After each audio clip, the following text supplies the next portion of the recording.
നമസ്കാരം. Out of ഫോക്കസിൽ നമ്മൾ ഇന്ന് ആദ്യം സംസാരിക്കുന്നത് MT യെക്കുറിച്ചാണ്. എത്രയോ തലമുറകൾക്ക്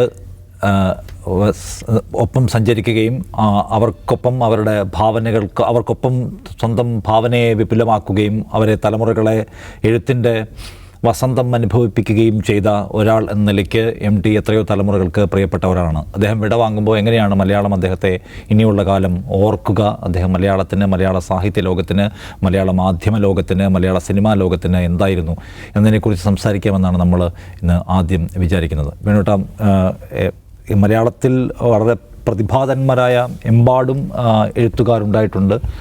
ഓരോ കാലഘട്ടത്തിൽ ആഘോഷിക്കപ്പെട്ട ഒരുപാട് എഴുത്തുകൾ അല്ലെങ്കിൽ എഴുത്തു ശൈലികൾ എഴുത്തുകാരൊക്കെ ഉണ്ടായിരിക്കുമ്പോഴും MT അതിനെല്ലാം മേലെ ഒരു ഒരു ഒരു ഒരു സൂപ്പർ സ്റ്റാർ എന്നൊക്കെ പറയുന്ന പോലെ നിൽക്കുന്നതിൻ്റെ കാരണം എന്തായിരിക്കും എന്നാണ് തോന്നുന്നത്?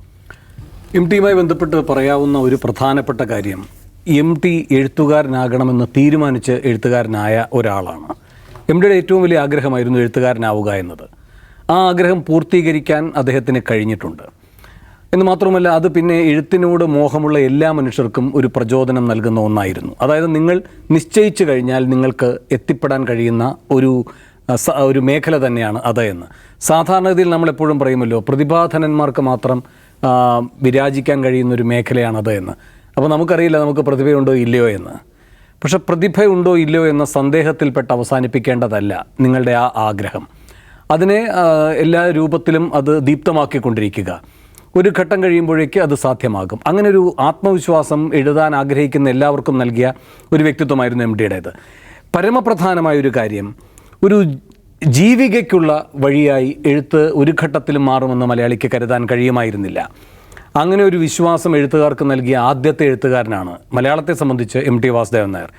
MT എഴുത്തിലൂടെ തന്നെയാണ് ജീവിച്ചതെന്ന് പറയുമ്പോൾ ജീവനോപാധിയും MTക്ക് എഴുത്ത് തന്നെയായിരുന്നു. MTയുടെ പുസ്തകങ്ങൾ അത്രമാത്രം വിപുലമായി സ്വീകരിക്കപ്പെട്ടു. MT സിനിമാ മേഖലയിലേക്ക് കടന്നു. ഒരുപക്ഷെ MTയുടെ വമ്പിച്ച ജനപ്രീതിക്ക് കാരണം നിശ്ചയമായും അദ്ദേഹത്തിൻ്റെ സാഹിത്യകൃതികൾ എന്നതിനേക്കാളപ്പുറത്ത് അദ്ദേഹത്തിൻ്റെ സിനിമ ഇടപെടലായിരുന്നു. അതൊരു വലിയ വരുമാന മാർഗമായിരുന്നു. അങ്ങനെ വരുമ്പോൾ പേന കൊണ്ട് തന്നെ ഒരാൾക്ക് ജീവിക്കാൻ കഴിയും എന്ന് തെളിയിച്ച ഒരാൾ തന്നെയാണ്. അത്യാവശ്യം സമ്പന്നമായി തന്നെ ജീവിക്കാൻ കഴിയും എന്ന് തെളിയിച്ച വ്യക്തി കൂടിയാണ് MT. ഈ രണ്ട് കാര്യങ്ങൾ, അദ്ദേഹത്തിൻ്റെ നിശ്ചയദാർഢ്യം, അദ്ദേഹത്തിൻ്റെ ഈ പറയുന്ന ധൈര്യത്തോടെ ഒരു ലക്ഷ്യം വെച്ചാൽ അതിലേക്ക് തന്നെ പോകാൻ കഴിയും, അങ്ങനെയൊക്കെയുള്ള അദ്ദേഹത്തിൻ്റെ വ്യക്തിത്വത്തിൻ്റെ പ്രത്യേകതകൾ എടുത്തു കാട്ടുന്നതാണ്. അതേസമയം ഒരു എഴുത്തുകാരൻ എന്ന നിലയിൽ എത്രമാത്രം തലയെടുപ്പുള്ള എഴുത്തുകാരനായിരുന്നു MT എന്നത് പരിശോധിക്കുകയാണ് എങ്കിൽ, ഈ പ്രതിഭ എന്ന് പറയുന്നത് ഒരു അനിവാര്യ ഘടകം തന്നെയാണ് ഒരാളെ എഴുത്തുകാരനാക്കുന്നതിലല്ല, വലിയ എഴുത്തുകാരനാക്കുന്നതിൽ. അതിൻ്റെ ഒരു തെളിവ് കൂടിയാണ് MT. ഇപ്പോൾ MT ഈ അങ്ങേയറ്റം വ്യക്തിതലത്തിലാണ് കാര്യങ്ങളെല്ലാം അവതരിപ്പിച്ചിട്ടുള്ളത്. ആത്മഭാഷണം, അതിൻ്റെ ഒരു സൗന്ദര്യം MTയുടെ ഭാഷയ്ക്ക് നല്ലവണ്ണമുണ്ട്.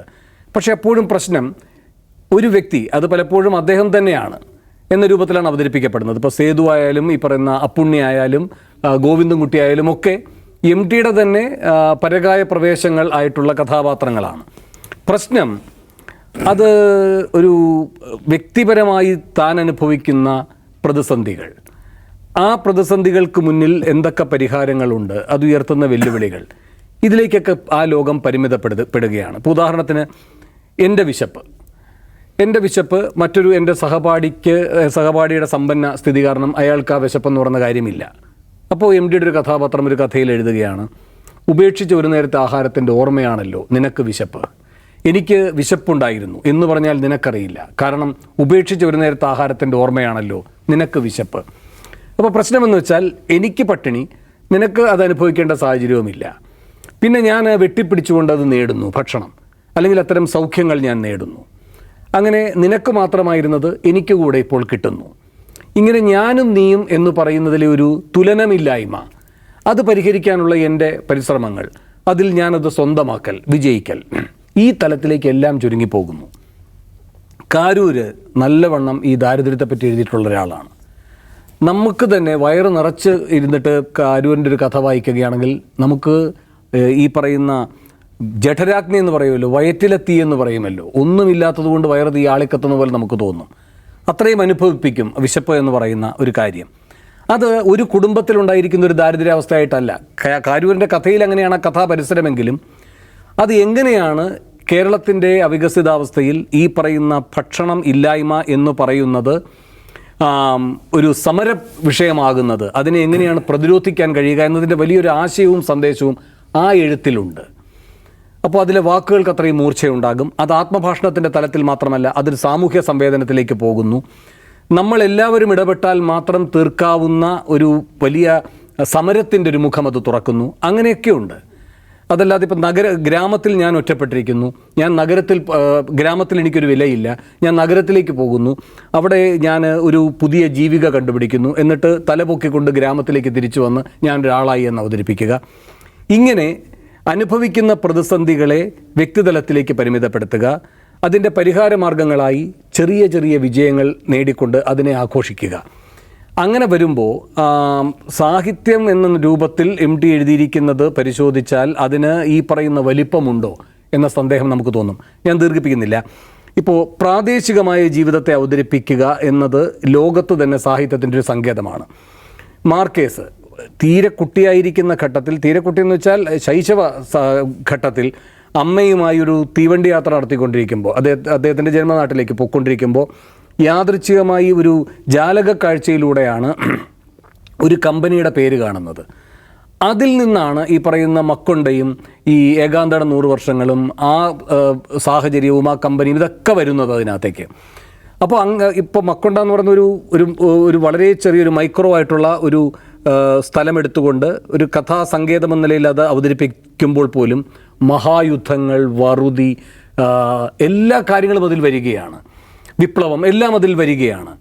അപ്പോൾ അങ്ങനെ ഒരു ഏറ്റവും പ്രാദേശികമായൊരു തലത്തിലേക്ക് ഒരു കഥാതന്തുവിനെ ഉൾക്കൊണ്ടാൽ അതിൽ നിന്ന് ലോകത്തോളം വളരാൻ കഴിയും.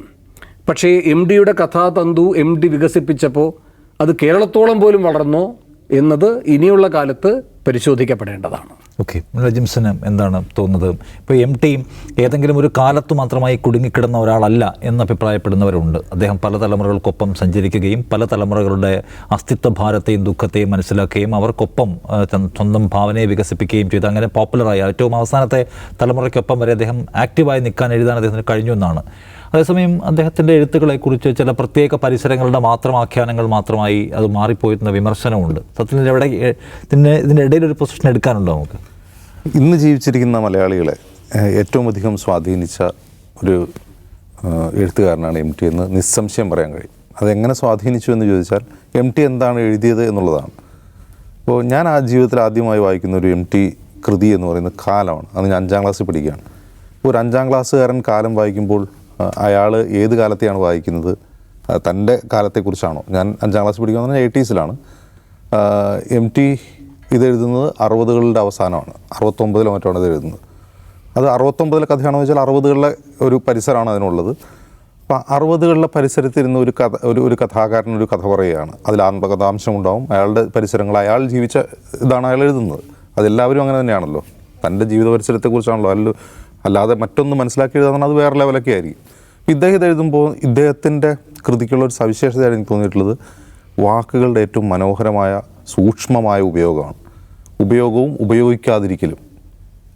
മറ്റുള്ള എഴുത്തുകാരിൽ നിന്ന് MT വ്യത്യസ്തനാക്കുന്നത് മൗനം ഇങ്ങനെ കിടന്ന് മുഴങ്ങുകയാണ്. ഒരു കഥാപാത്രത്തിൻ്റെ സംഭാഷണത്തിൽ പോലും, അല്ലെങ്കിൽ അദ്ദേഹം ഒരു കാര്യം ഡിസ്ക്രൈബ് ചെയ്യുമ്പോൾ പോലും വാക്കുകൾ കുറച്ച് ഉപയോഗിക്കുക, വാക്കുകൾ സൂക്ഷ്മമായി ഉപയോഗിക്കുക.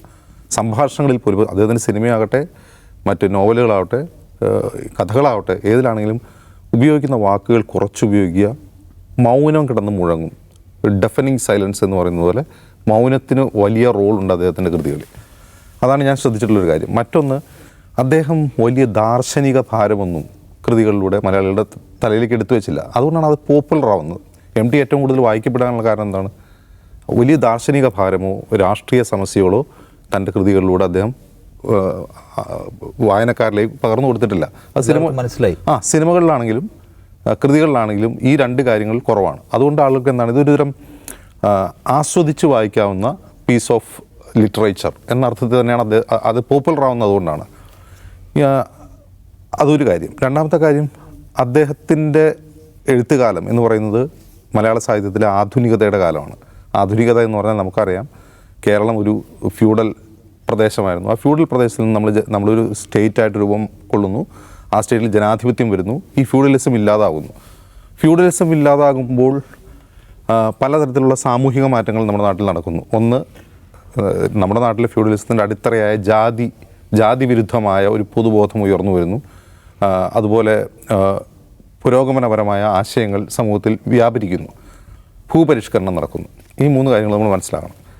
ഈ 3 കാര്യങ്ങൾ എം ടിയുടെ കൃതികളെ ഡയറക്റ്റായിട്ട് തന്നെ സ്വാധീനിച്ചിട്ടുണ്ട്. അദ്ദേഹം രാഷ്ട്രീയമോ അല്ലെങ്കിൽ വലിയ സാമൂഹിക വിഷയങ്ങളോ ഒന്നും അല്ല പറയുന്നെങ്കിൽ പോലും അദ്ദേഹം എഴുതുന്ന ഇൻഡിവിജ്വലിസം, വ്യക്തിവാദപരമായ കഥകളിൽ അദ്ദേഹം എഴുതുന്ന വ്യക്തികളെക്കുറിച്ചാണ്. തൻ്റെ പ്രശ്നങ്ങൾ, തൻ്റെ കുടുംബത്തിലെ പ്രശ്നങ്ങൾ, ഇതാണ് അദ്ദേഹം എഴുതുന്നത്. പക്ഷേ എങ്കിൽ പോലും ആ കഥാപരിസരത്തിലൂടെ ആ സമയത്തെ കേരളത്തിൻ്റെ ഒരു ട്രാൻസിഷൻ വളരെ കൃത്യമായി വരച്ച് കാണിക്കുന്നുണ്ട്. കേരളത്തിൻ്റെ ട്രാൻസിഷനാണോ വരച്ച് കാണിക്കുന്നത്, അതല്ല എം ടിയുടെ ചുറ്റുപാടും, എം ടിയുടെ കുടുംബവും എം ടിയുടെ തറവാടും എം ടിയുടെ ഗ്രാമത്തിലും നടക്കുന്ന ട്രാൻസിഷൻ എന്ന് വെച്ചാൽ അതങ്ങനെ തന്നെയാണ്. പക്ഷേ അതിലൂടെ നമുക്ക് മനസ്സിലാവും കേരളത്തിൽ ആ സമയത്ത് നടന്നുകൊണ്ടിരിക്കുന്ന ഒരു രാഷ്ട്രീയവും സാമൂഹികവും സാമ്പത്തികവുമായ മാറ്റത്തെക്കുറിച്ച് നമുക്ക് മനസ്സിലാവും. അപ്പോൾ ഈ മാറ്റം എം ടിയുടെ ജീവിത പരിസരത്തെ എങ്ങനെ സ്വാധീനിച്ചു എന്ന് വളരെ സത്യസന്ധമായി വളരെ മനോഹരമായ ഭാഷയിൽ എഴുതി വെച്ചു എന്നുള്ളതാണ് അദ്ദേഹത്തിൻ്റെ ഏറ്റവും വലിയ കാര്യം. അപ്പോൾ അതിന് ആ രചനകൾക്ക് രാഷ്ട്രീയമുണ്ടോ എന്ന് ചോദിച്ചാൽ തീർച്ചയായിട്ടും ആ രചനകൾക്ക് രാഷ്ട്രീയമുണ്ട്. പക്ഷെ അതേത് രാഷ്ട്രീയം എന്നുള്ളതിനെക്കുറിച്ചുള്ള പല വായനകൾ സാധ്യമാണ്. അതിനൊരു പ്യുവർ പീസ് ഓഫ് ലിറ്ററേച്ചർ എന്ന അർത്ഥത്തിൽ വായിക്കപ്പെടുന്നുണ്ട്. സാഹിത്യ നിരൂപകർ നിരൂപണം ചെയ്യുന്നുണ്ട്. ഇപ്പോൾ ഈ ഏകദേശം ഒരു 21-ാം നൂറ്റാണ്ടിൽ എം ടിയുടെ രചനകൾ പലതലങ്ങളിൽ വായിക്കപ്പെടുന്നുണ്ട്. പലതലങ്ങളിൽ ഇപ്പോൾ വായിക്കപ്പെടുന്ന കാര്യം ഇപ്പോൾ വേണു ചൂണ്ടിക്കാട്ടിയല്ലോ, കാരൂരിൻ്റെ കഥകളിലെ പട്ടിണി. ഈ പട്ടിണി എന്ന് പറയുന്നത് എന്താണ്, ഒരു അരാഷ്ട്രീയ സംജ്ഞയല്ലല്ലോ. പട്ടിണി ഒരിക്കലും ഒരു വ്യക്തിവാദപരമായ രാഷ്ട്രീയ സംജ്ഞയല്ല. കാരൂരിൻ്റെ കാലത്ത് കാരൂപാവട്ടെ ഈ പ്രശ്നത്തിൻ്റെ സാമൂഹികത എന്താണെന്ന്, അതിൻ്റെ പിന്നിലെ രാഷ്ട്രീയം എന്താണെന്ന് അവർ വരച്ച് കാണിക്കുന്നുണ്ട്. എം ടി ആ ലെവലിലേക്ക് പോകുന്നില്ല. എം ടിയുടെ കഥാനായകന്മാർ ചെയ്യുന്നത് എന്താണ്? എം ടിയുടെ കഥാനായകന്മാർ എന്തെങ്കിലും തൊഴിലില്ലാത്തത് കൊണ്ട് വിശക്കുന്നവരല്ല, അല്ലെങ്കിൽ വിഭവങ്ങളില്ലാത്തതുകൊണ്ട് വിശക്കുന്നവരല്ല. അപ്പോൾ അദ്ദേഹത്തിൻ്റെ ഇപ്പോൾ കാലം തന്നെ എടുക്കുക. സേതുവിൻ്റെ യഥാർത്ഥത്തിലെ പ്രശ്നം എന്താണ്? സേതുവിന് വിശപ്പുണ്ട്. സേതുവിൻ്റെ വിശപ്പ് എന്തുകൊണ്ടാണ്? വീട്ടിൽ നെല്ലില്ലാത്തതുകൊണ്ടല്ല, ഒരുപക്ഷെ കർക്കിടകത്തിലോ മിഥുനത്തിലോ മഴ പെയ്യുന്നതുകൊണ്ടുണ്ടാകുന്ന വിശപ്പാണ്. അതല്ലെങ്കിൽ ഒരു പറ നെല്ല് അയൽവാസിയോട് ചോദിച്ച് വാങ്ങാനുള്ള അഭിമാനബോധം കൊണ്ടുണ്ടാകുന്ന വിശപ്പ് മാത്രമാണ്. അത് പല കൃതികളിലും ആ പ്രശ്നം വരുന്നുണ്ട്. അവർക്ക് നെല്ലില്ലാത്തതോ അല്ലെങ്കിൽ പറമ്പിലിറങ്ങിയാൽ ഒരു വാഴക്കൊല വെട്ടാനില്ലാത്തതോ അല്ല പ്രശ്നം ചില സാമൂഹിക ഇടപാടുകൾക്ക് പറ്റാൻ കഴിയാത്ത രീതിയിലുള്ള സാമൂഹിക ഘടനയിൽ ജീവിക്കുന്നവരാണ് അവരുടെ കഥാനായകന്മാർ. അപ്പോൾ അതുകൊണ്ട് ആ വിശപ്പ് ആപേക്ഷികമായ വിശപ്പാണ് അവർ നേരിടുന്നത്. ഈ പ്രശ്നം എം ടി കൃതികൾ അഡ്രസ്സ് ചെയ്യുന്നുണ്ടെന്ന് വെച്ചാൽ അഡ്രസ്സ് ചെയ്യുന്നില്ല. പക്ഷേ പിൽക്കാല വായനകളിൽ എം ടിയുടെ ഈ സാമൂഹിക പരിസരം റിവീൽ ചെയ്യപ്പെടുന്നുണ്ട്. അതുകൊണ്ട് തീർച്ചയായിട്ടും എം ടി ഒരു കാലഘട്ടത്തിൻ്റെ എഴുത്തുകാരനാണ്. ആ കാലം കഴിഞ്ഞിരിക്കുന്നു. അതുകൊണ്ടാണ് ഞാൻ ഈ കാലം എന്ന അദ്ദേഹത്തിൻ്റെ കൃതിയെപ്പറ്റി സൂചിപ്പിക്കുന്നത്. കാലം ഒരുപക്ഷെ എം ടിയുടെ മൊത്തം സാഹിത്യ ജീവിതത്തിൻ്റെ ആകത്തുകയായിട്ട് പോലും നമുക്ക് വായിക്കാൻ കഴിയുന്ന ഒരു അത് തന്നെ അതേ കഥാപരിസരവും അതേ പ്ലോട്ടുകളും തന്നെ മറ്റു പലതിലും പാർശ്വരൂപത്തിലാവട്ടെ പല കൃതികളിലും ഇത് തന്നെ ഈ പ്രമേയം വരുന്നുണ്ട്. അപ്പോൾ ഒരർത്ഥത്തിൽ എം ടി ആധുനിക എഴുത്തുകാരിലെ ഏറ്റവും മുമ്പിൽ നടന്ന ഒരു എഴുത്തുകാരനാണ്. അദ്ദേഹത്തിൻ്റെ പിന്നിൽ നടന്നവർ അതിലും മികച്ച കൃതികൾ എഴുതിയവരുണ്ട്. മികച്ച കൃതികൾ എന്ന് പറഞ്ഞപ്പോൾ ക്ലാസിക്കൽ എന്നപ്പോൾ OV വിജയൻ 1969 കാലവും ഇറങ്ങുന്നത്, ഖസാക്കിൻ്റെ ഇതിഹാസം ഇറങ്ങുന്നത്. പക്ഷേ ഖസാക്കിൻ്റെ ഇതിഹാസം സെലിബ്രേറ്റ് ചെയ്യപ്പെടുന്നപ്പോഴാണ് ഇപ്പോഴെന്ന് വെച്ചാൽ ഖസാക്കിൻ്റെ ഇതിഹാസത്തിന് ഒരു പുരസ്കാരം ലഭിക്കുന്നത് മുട്ടത്തുവർക്കി പുരസ്കാരം കിട്ടുന്ന 1992 പക്ഷേ 70 തന്നെ അക്കാദമി പുരസ്കാരം കാലത്തിന് ലഭിച്ചിരുന്നു എന്നുകൂടി നമ്മൾ ഓർക്കുക. അപ്പോൾ എം ടി പല അർത്ഥത്തിൽ ഒരു എഴുത്തുകാരൻ എന്ന നിലയിൽ പ്രിവിലേജ്ഡ് ആയിട്ടുള്ള ഒരാളാണ്. അദ്ദേഹം ഒരു മലയാളത്തിലെ ഏറ്റവും മികച്ച ഒരു സാഹിത്യവാരികയുടെ എഡിറ്ററായിരുന്ന ആളാണ്. അതിനപ്പുറം മലയാള സാഹിത്യത്തിൽ ഒരു പ്രിവിലേജ് ലഭിക്കാനില്ല. അപ്പോൾ അതുകൊണ്ട് തന്നെ എം ടിക്ക് മാത്രമുള്ള പ്രിവിലേജ് അല്ല, എം ടി വഴി നിരവധി പേർ എഴുത്തിൻ്റെ ലോകത്തേക്ക് കടന്നു വന്നു. അതുകൊണ്ട് തന്നെ അദ്ദേഹം ഒരു ഗോഡ് ഫാദറായി മാറി. ആധുനികതാ കാലത്തെ ഒരു എഴുത്തുകാർ ഗോഡ് ഫാദറായി അദ്ദേഹം മാറി. അതുതന്നെയാണ് അദ്ദേഹം മലയാള സാഹിത്യത്തിന് നൽകിയിട്ടുള്ള ഏറ്റവും വലിയ സംഭാവന. ഇനി കാലാതീതമാണോ എന്ന് ചോദിച്ചാൽ ഇനിയും എം ടിക്ക് ശേഷം അതെങ്ങനെ വായിക്കപ്പെടുന്നു? തീർച്ചയായിട്ടും വായിക്കപ്പെടും. എം ടി കൃതികൾ വായിക്കപ്പെടും. അത് പല കോണുകളിൽ നിന്ന് വായിക്കപ്പെടും എന്നുകൂടി നമ്മൾ മനസ്സിലാക്കുക. എം ടി ഇവിടെ വാങ്ങുമ്പോൾ ഒരു കാലഘട്ടത്തെക്കുറിച്ച് വളരെ വിശദമായി എഴുതുക, അതിനെ പ്രതിഫലിപ്പിച്ച ഒരാൾ ഇവിടെ വാങ്ങുകയാണ്. ആ കാലഘട്ടത്തെ ഇനി പല വഴിക്ക് വായിക്കാനുള്ള സാധ്യതകൾ കൂടി അവശേഷിപ്പിച്ചാണ് എം ടി പോകുന്നത്.